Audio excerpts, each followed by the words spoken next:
Welcome to మా ఇంటి విందు. ఈరోజు నేను చాలా టేస్టీ అండ్ హెల్దీ తోటకూర ఫ్రైని ఏ విధంగా చేసుకోవాలో చూపించబోతున్నాను.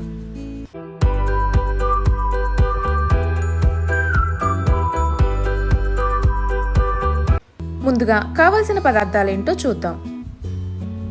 జీలకర్ర, వెల్లుల్లిపాయలు, పచ్చిమిర్చి, ఎండుమిర్చి, కరివేపాకు, మినప్పప్పు, పసుపు, ఉప్పు, తరిగిన ఉల్లిపాయ ముక్కలు మరియు తరిగిన తోటకూర. తయారీ విధానం: ముందుగా స్టవ్ ఆన్ చేసి పాన్ పెట్టి ఆయిల్ వేసి వేడి చేసుకోవాలి.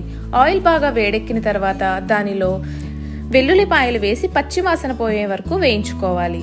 తర్వాత దీనిలో జీలకర్ర, మినప్పప్పు, ఎండుమిరపకాయలు, పచ్చిమిర్చి మరియు కరివేపాకును వేసి బాగా వేయించుకోవాలి. ఇలా వేగిన తాలింపులో ముందుగా తరిగి పెట్టుకున్నటువంటి ఉల్లిపాయలు వేసి పచ్చి వాసన పోయేంత వరకు వేయించుకోవాలి. ఇప్పుడు దీనిలో ముందుగా తరిగి పెట్టుకున్నటువంటి తోటకూరను వేసుకోవాలి.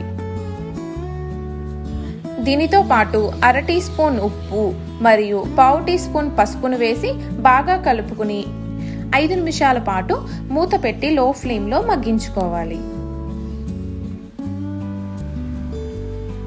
5 నిమిషాల తర్వాత మూత తీసి ఒకసారి కలుపుకుని మరొక 2 నిమిషాల పాటు మగ్గనివ్వాలి.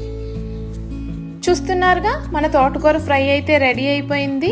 దీనిని సర్వింగ్ బౌల్లోకి తీసుకుని రోటీ లేదా రైస్తో సర్వ్ చేసుకుని ఎంజాయ్ చేయండి.